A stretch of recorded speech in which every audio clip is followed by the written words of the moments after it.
আসসালামু আলাইকুম। আইটিনাট হোস্টিং এর আজকের ভিডিও টিউটোরিয়ালটিতে সবাইকে স্বাগতম। আজকের বিষয় এসএসএল কি, এসএসএল এর কাজ কি, এসএসএল এর অ্যাডভান্টেজ সহ কিভাবে পেইড এসএসএল আপনি আইটিনাট হোস্টিং থেকে পারচেজ করবেন তার বিস্তারিত সহ আজকের ভিডিওটি সাজানো হয়েছে। তো শুরুতে আমরা জেনে নেই এসএসএল কি। এসএসএল এর পূর্ণ রূপ হলো সিকিউর সকেট লেয়ার। এই লেয়ারের মধ্য দিয়ে যখন কোনো তথ্য আদান প্রদান করা হয় তখন তা এনক্রিপ্টেড আকারে সুরক্ষিত হয়ে যায়। এসএসএল সার্টিফিকেটকে সাধারণত ওয়েবসাইটের আইডেন্টিটির ডিজিটাল সার্টিফিকেটও বলা হয়। এসএসএল আপনার ওয়েবসাইটের ডোমেন নেমের আগে HTTPS যুক্ত করে দেয়। যেমন আপনি যদি itinathosting.com এই ওয়েবসাইটটি ভিজিট করে থাকেন তাহলে আপনি এখানে ক্লিক করলে দেখতে পাবেন যে HTTP এর পরে একটি S যুক্ত করা আছে এবং তার বাম পাশে একটি লক চিহ্ন দেখতে পাবেন। তবে ব্রাউজার ভেদে এখানে গ্রিন কালার অথবা ব্ল্যাক কালার আপনি দেখতে পারেন এবং এখানে যদি আপনি এই লকে ক্লিক করেন তাহলে আপনি দেখতে পাবেন যে এখানে কানেকশন ইজ সিকিউর দেখাচ্ছে। তো যেসব ওয়েবসাইটে এরকম SSL জেনারেট করা থাকবে না বা SSL থাকবে না সেখানে আপনি এখানে ভিজিট করলেই দেখতে পাবেন যে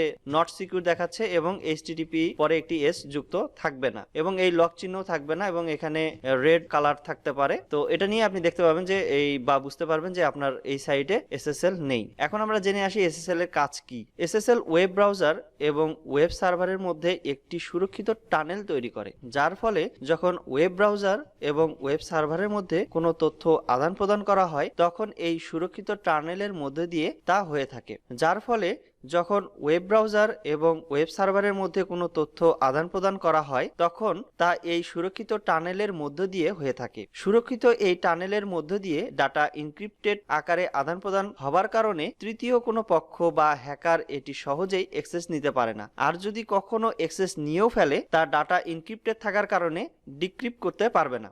SSL ওয়েবসাইটের অরিজিনাল মালিকানা নিশ্চিত করে, যার ফলে থার্ড পার্টি কেউ ওয়েবসাইটের ক্লোন তৈরি করলেও কোনো প্রবলেম হয় না, কেননা SSL এর মাধ্যমে একমাত্র অরিজিনাল যে মালিক বা ইউজার তার কাছেই ট্রাস্টেড হয়। SSL ওয়েবসাইটের অরিজিনাল মালিকানা নিশ্চিত করে, যার ফলে থার্ড পার্টি কেউ ওয়েবসাইটের ক্লোন তৈরি করলেও প্রবলেম হয় না, কেননা SSL এর মাধ্যমে একমাত্র অরিজিনাল মালিকই ইউজারের কাছে ট্রাস্টেড হয়। তবে SSL এর সবথেকে বড় অ্যাডভান্টেজ হচ্ছে যে আপনার ওয়েবসাইটটি যদি কোনো বিজনেস রিলেটেড বা ই-কমার্স সাইট হয়, এখানে শুরুতেই যদি আপনার রেড কালার দেখে এবং তখন হচ্ছে ইউজারের মধ্যে একটি ব্যাড ইমপ্রেশন পড়ে এবং এখানে সিকিউর কানেকশন থাকলে বা SSL জেনারেট করা থাকলে বা SSL থাকলে ইউজারের কাছে আপনার ওয়েবসাইট ট্রাস্টেড হবে এবং এসইওতেও কিন্তু এর অনেক ভালো একটি প্রভাব থাকে। অর্থাৎ এসইওতে ভালো করার জন্য বর্তমানে প্রত্যেকটা ওয়েবসাইটে কিন্তু SSL সার্টিফিকেট থাকা বাধ্যতামূলক। গুগল এটা অফিসিয়ালি নিশ্চিত করেছে যে ওয়েবসাইটে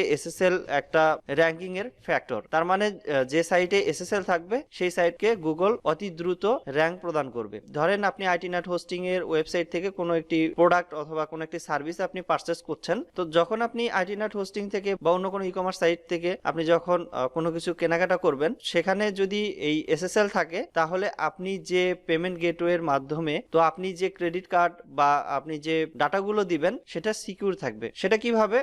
সেটা হতে পারে ধরেন আপনি আইটিনাট হোস্টিং থেকে পেইড SSL পারচেজ করছেন। পেইড SSL পারচেজ করার সময় অবশ্যই আপনাকে কিন্তু একটি অ্যাকাউন্ট রেজিস্টার করতে হবে আমাদের সাথে এবং আপনি যে পেমেন্ট মেথডে পেমেন্ট করেন না কেন, যেমন আপনি যদি কার্ডের মাধ্যমে পেমেন্ট করেন সেখানে কিন্তু আপনার কার্ডের ইনফরমেশন গুলো কিন্তু ইনপুট করতে হয়। এর মাঝে যদি কোনো থার্ড পার্টি অথবা হ্যাকার যদি আপনার ডাটা বা ইনফরমেশন গুলো দেখে নেয় তাহলে কিন্তু আপনার ডাটাগুলো হ্যাকার কিন্তু পেয়ে গেল। এটা কিন্তু অবশ্যই ইউজারের কাছে অবশ্যই একটা ব্যাড এক্সপিরিয়েন্স। তো এই জন্যই SSL থাকা অবশ্যই জরুরি, যেন এই যে থার্ড পার্টি অথবা হ্যাকার এই আপনার যে ডাটাগুলো আছে তা যেন চুরি করতে না পারে। এটি গেল হচ্ছে SSL এর অ্যাডভান্টেজ। তো আপনি যদি আপনার ওয়েবসাইটে SSL অর্থাৎ পেইড SSL যদি ব্যবহার করতে চান তাহলে আপনি প্রথমে আইটিনাট হোস্টিং এর ওয়েবসাইটে আসবেন এবং SSL পারচেজ করার জন্য টপ বার মেনু থেকে অ্যারন ডাউন অ্যারো বাটনে মাউস পয়েন্টার হভার করবেন, অথবা আপনার যদি মোবাইল ফোন দিয়ে আপনি কেনেন তাহলে এখানে সরাসরি এখানে ক্লিক করবেন। এরপর আপনি দেখতে পাবেন যে SSL সার্টিফিকেট এই অপশনটি, তো এই অপশনে ক্লিক করবেন বা এই মেনুতে ক্লিক করার পর এখানে অনেকগুলো প্যাকেজ দেখতে পাবেন। এখানে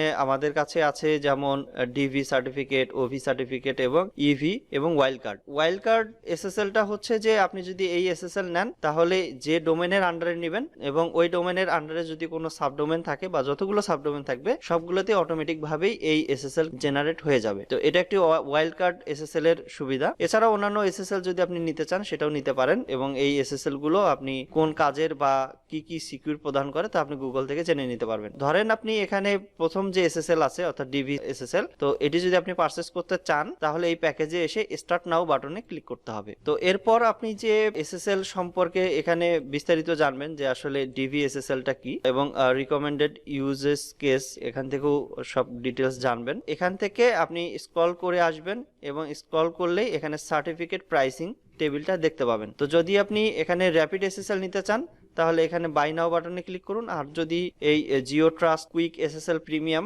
যদি নিতে চান তাহলে এখানে এই প্যাকেজে এসে বাই নাও বাটনে ক্লিক করবেন। তো সাধারণত ডিভি এসএসএল এর এই দুটি প্যাকেজ আছে এখানে। তো এখান থেকে যদি আপনি র্যাপিড এসএসএল নিতে চান তাহলে বাই নাও বাটনে ক্লিক করুন।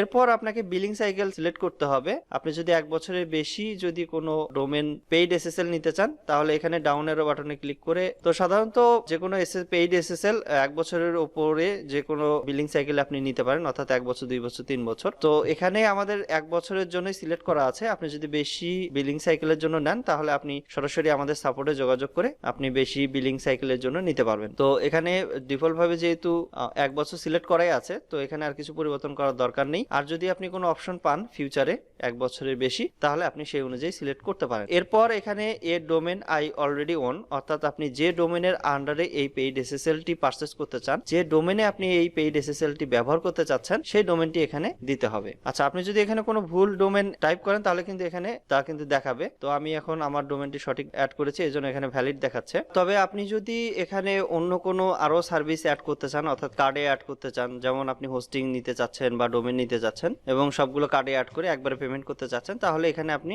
কন্টিনিউ শপিং এই বাটনে ক্লিক করতে পারেন। তো আমি যেহেতু শুধুমাত্র পেইড এসএসএলই পারচেস করব এজন্য এখানে চেকআউট বাটনে ক্লিক করেছি। আচ্ছা, এরপর রিভিউ অ্যান্ড চেকআউট পেজ থেকে আপনার যদি পেইড এসএসএল এর জন্য কোনো প্রোমো কোড থাকে বা ডিসকাউন্টের জন্য যদি কোনো কোড থাকে তাহলে আপনি সেই কোডটি নিয়ে এখানে সেই কুপন কোডটি আপনি যদি অ্যাপ্লাই করেন, এরপর যদি ভ্যালিড কোড বাটনে ক্লিক করেন তাহলে আপনি সেই ডিসকাউন্টটি পাবেন। তো যদিও পেইড এসএসএল এ আমাদের কোনো এখনো প্রমোশনাল বা প্রোমো কোড নেই, তো এই জন্য আপনি এই অপশনটি আপনি স্কিপ করতে পারেন। এরপর বিলিং ডিটেলস থেকে আপনার যদি আমাদের সাথে অর্থাৎ আইটিনাট হোস্টিং এর ক্লায়েন্ট এরিয়ার যদি কোনো অ্যাকাউন্ট না থাকে বা কোনো অ্যাকাউন্ট রেজিস্টার করা না থাকে তাহলে ক্রিয়েট এ নিউ অ্যাকাউন্ট এই অপশন থেকে ম্যানুয়ালি আপনি কিন্তু অ্যাকাউন্ট এখানে অ্যাড করতে পারেন, অর্থাৎ ম্যানুয়ালি ইনফরমেশন গুলো দিবেন, যেমন আপনার নামের প্রথম অংশ, শেষের অংশ, এরপর আপনার ভ্যালিড ইমেল অ্যাড্রেস, যে ইমেল অ্যাড্রেসটি এক্সেস আপনার কাছে আছে, এরপর আপনার ব্যবহৃত ফোন নাম্বার, কোম্পানি নাম অপশনাল, আপনি চাইলে দিতেও পারেন নাও পারেন, এরপর আপনার যে ঠিকানা সেই ঠিকানা স্ট্রিট অ্যাড্রেসের জায়গায় দিবেন। এরপর এই দ্বিতীয় অপশনটি আপনি স্কিপ করে যেতে পারেন। সিটি সেকশন থেকে আপনার শহরের নাম, অর্থাৎ আপনি যে এলাকাতে বা যে শহরে থাকেন সেই শহরের নামটি দিবেন। এরপর আপনার স্টেট ফিল্ডে আপনার যে বিভাগ, আপনার ঠিকানা সেই বিভাগটি এখানে টাইপ করবেন। এরপর পোস্ট কোড দিবেন। এরপর কান্ট্রি হিসেবে বাংলাদেশ অপশনাল থাকবে। এরপরে অ্যাকাউন্ট সিকিউরিটি জায়গায় আপনি একটি সিকিউর পাসওয়ার্ড এখানে টাইপ করবেন অথবা জেনারেট করে নিতে পারেন এবং এই পাসওয়ার্ড দিয়ে কিন্তু এবং এই ইমেল অ্যাড্রেসটি দিয়ে কিন্তু আপনি আপনার কিন্তু অ্যাকাউন্টে লগ ইন করবেন। অতএব এখানে অবশ্যই যাই ব্যবহার করেন না কেন সেটা যেন নোটপ্যাডে অ্যাড থাকে অথবা আপনার জন্য মনে থাকে। এরপর আপনার সিকিউরিটি কোশ্চেন এখানে যে কোনো একটি সিলেক্ট করবেন এবং সেই সিকিউরিটি কোশ্চেনের অ্যান্সার এখানে টাইপ করবেন। অবশ্যই এটাও মনে রাখা দরকার হবে। এবং এটা গেল হচ্ছে অ্যাকাউন্ট ক্রিয়েটের প্রসেস। আর যদি অলরেডি আমাদের সাথে অ্যাকাউন্ট থাকে তাহলে আর আপনাকে কিছু করতে হবে না, সরাসরি এক্সিস্টিং কাস্টমার লগ ইন এই অপশনে ক্লিক করবেন। এছাড়াও আপনি যদি চান যে গুগল সাইন আপের মাধ্যমে আপনি সাইন আপ করবেন তাও কিন্তু করতে পারবেন এখানে ক্লিক করে। এটা হচ্ছে সম্পূর্ণ প্রসেস গেল অ্যাকাউন্ট ক্রিয়েট করে সার্ভিস পারচেজ করার নিয়ম। আর যদি অলরেডি অ্যাকাউন্ট থাকে তাহলে তো দ্বিতীয় অপশনটি সিলেক্ট করবেন। এরপর আপনার যে অ্যাকাউন্টের মেইল অর্থাৎ আইটিনাট হোস্টিং এর ক্লায়েন্ট এরিয়ার যে ইমেল দিয়ে আপনি অ্যাকাউন্ট রেজিস্টার করেছেন সেই ইমেলটি এখানে দিবেন। এরপর আপনি পাসওয়ার্ডটি দিবেন। সেই পাসওয়ার্ডটি দেওয়ার পরে এখানে লগইন বাটনে ক্লিক করবেন। লগইন বাটনে ক্লিক করলে আপনি কিন্তু লগইন হয়ে যাবেন আপনার ক্লায়েন্ট এরিয়া অ্যাকাউন্টে। তো এখানে তার ডিটেইলস দেখে নিতে পারবেন। এরপর আপনার সেকেন্ড যে অপশনটি থাকবে পেমেন্ট মেথড, এবং এখানে আপনার যদি ক্লায়েন্ট এরিয়াতে যদি কোনো ক্রেডিট ব্যালেন্স অ্যাড করা থাকে তাহলে আপনি চাইলে সেই ক্রেডিট ব্যালেন্স দিয়েও কিন্তু আপনি সার্ভিস পারচেজ করতে পারবেন, অথবা সেই যে পরিমাণে ক্রেডিট আছে তা যদি পারচেজ করা সার্ভিসের থেকে কম হয় সেটাও কিন্তু অ্যাপ্লাই করে দিয়ে সেই ক্রেডিট ব্যালেন্স দিয়ে অ্যাড করে দিতে পারবেন। তো আর যদি আপনার ক্রেডিট ব্যালেন্স ব্যালেন্স অ্যাড করা না থাকে তাহলে আপনি এই অপশনটি দেখতে পাবেন না। আর যদি তারপরেও আপনি ক্রেডিট ব্যালেন্স দিয়ে কোনো সার্ভিস না কিনতে চান তাহলে দ্বিতীয় অপশনটি সিলেক্ট করবেন। তো যাই হোক, এটি অপশনাল পার্ট। এখন আপনাকে যেটা সিলেক্ট করতে হবে পেমেন্ট মেথডে, যদি আপনি এসএসএল কমার্স অর্থাৎ বিকাশ, নগদ, বিডি কার্ড পেমেন্ট মেথডের মাধ্যমে যদি পেমেন্ট করতে চান তাহলে প্রথম অপশনটি, আর যদি ইন্টারন্যাশনাল ক্রেডিট কার্ডের মাধ্যমে পেমেন্ট করতে চান তাহলে দ্বিতীয় অপশনটি। তবে ইন্টারন্যাশনাল ক্রেডিট কার্ডের মাধ্যমে আপনি তখনই পেমেন্ট করতে পারবেন যদি ক্রেডিট কার্ডের ডিটেলস অর্থাৎ ওনার এবং এই ক্লায়েন্ট এরিয়া অ্যাকাউন্টের ওনার দুইজনের যদি আপনার ইনফরমেশন ম্যাচ থাকে, অর্থাৎ দুইজনই যেন একই ব্যক্তি হয়, সেক্ষেত্রে কিন্তু পেমেন্টটা সম্পূর্ণ হবে। আর যদি আপনার পেপাল অ্যাকাউন্ট থাকে তাহলে আপনি তৃতীয় অপশনটি সিলেক্ট করে পেপালের মাধ্যমে পেমেন্ট করতে পারেন। আমি যেহেতু বিকাশের মাধ্যমে পেমেন্ট করব তাহলে বিকাশ এটি সিলেক্ট করে দেওয়ার পর এডিশনাল নোটস, এখানে আপনি যে কোনো কিছু লিখতে পারেন অথবা আপনি এটি স্কিপ করতে পারেন, এখানে কিছু লেখার প্রয়োজন নেই। এরপর আপনি সরাসরি আমাদের যে টার্মস অফ সার্ভিস আছে এই অপশনে চেকমার্ক বক্সে চেক করে দিবেন এবং চেক আউট বাটনে ক্লিক করবেন। এরকম আপনি পেমেন্ট করার জন্য আপনার কার্ডের ইনফরমেশন গুলো দেওয়ার জন্য একটি পেমেন্ট গেটওয়ে পেয়ে যাবেন। তো এখানে যদি আপনার ভিসা কার্ড থাকে তাহলে সেই ভিসা কার্ডের ডিটেলস দিয়ে আপনি পেমেন্ট করতে পারেন। আর যদি ডাচ বাংলা ব্যাংকের নেক্সাস কার্ডের মাধ্যমে পেমেন্ট করতে চান তাহলে এখানে আদার কার্ডস এই বাটনে ক্লিক করবেন। এরপর ডিবিবিএল নেক্সাস আইকনে ক্লিক করার পর সেই নেক্সাস কার্ড আছে সেই কার্ডের ডিটেলস দিয়ে পেমেন্ট করতে পারেন। এছাড়াও আপনি মোবাইল ব্যাংকিং বাটনে ক্লিক করে বিকাশ, নগদ, রকেট সহ অন্যান্য মোবাইল ব্যাংকিং থেকেও আপনি পেমেন্ট করতে পারেন। এছাড়াও আপনি নেট ব্যাংকিং বাটনে ক্লিক করে সিটিটাস ব্যাংকের মাধ্যমে, ইসলামী ব্যাংক, এবি ব্যাংক এবং bank Asia, mutual trust bank ইত্যাদি ব্যাংকের মাধ্যমেও কিন্তু ইন্টারনেট ব্যাংকিং এর মাধ্যমে আপনি পেমেন্ট করতে পারেন। আর যদি বিকাশের মাধ্যমে পেমেন্ট করতে চান তাহলে তো মাঝের যে অপশন আছে মোবাইল ব্যাংকিং এটি সিলেক্ট করার পরে বিকাশ আইকনে ক্লিক করবেন। এরপর আপনার যে বিকাশ অ্যাকাউন্ট থেকে আপনি পেমেন্ট করবেন সেই বিকাশ অ্যাকাউন্ট নাম্বারটি এখানে টাইপ করবেন। এরপর কনফার্ম বাটনে ক্লিক করবেন। এরপর আপনার বিকাশ অ্যাকাউন্টে একটি ভেরিফিকেশন কোড পাবেন আপনি, সেই কোডটি আপনার ফোনের